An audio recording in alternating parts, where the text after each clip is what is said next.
Hello, good morning! Hello, good morning guys. Magluluto ako ng pagkain ni Shaira kasi ayaw na talaga niyang kumain sa kanyang pagkain. Ayan. So, ayan. Dito muna kami. Ayan yung aming baby Shaira. Ayaw kumain. Luto tayo ng pagkain ni Shaira kasi nag-iinarte ang batang ito. Oo, see? Grabe talaga siya, guys. Binilhan na siya namin ng ibang pagkain.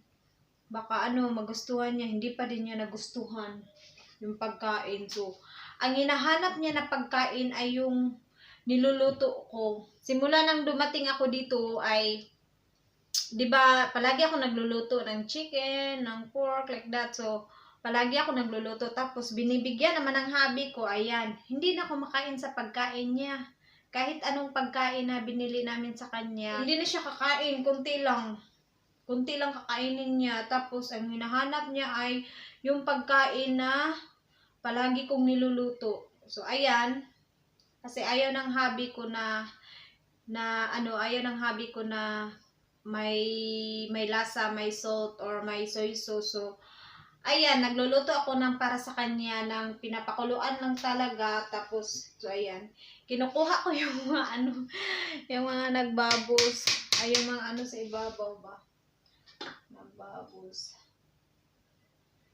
Ayan. Kasi nawuri na talaga kami kay Shaira kasi ayaw talaga niyang kainin. Tapos yung pagkain na binigay namin sa kanya ay tinatapon lang namin kasi hindi naman niya kakainin. Palagi niyang hinahanap ay yung mga pagkain na niluluto ko. Kaya ayan. So I decide na lang na magluto ako para sa kanya. Ayaw ni hubby na magluluto ako para sa kanya para makain niya yung pagkain niya. Pero naawa na talaga ako kasi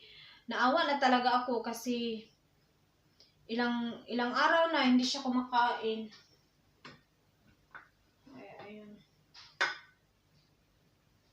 Ayun. Pinagluto ko na lang siya ng chicken. Ayan.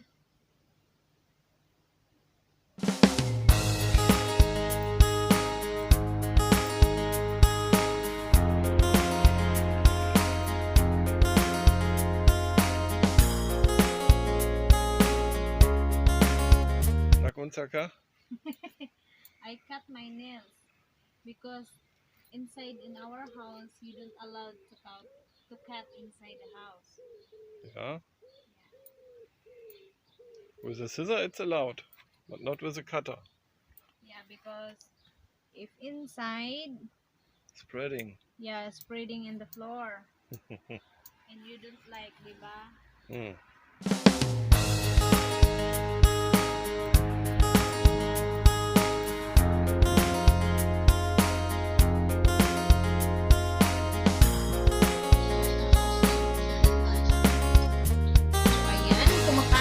Shaira, ayan. Pag may kasama talagang pagkain.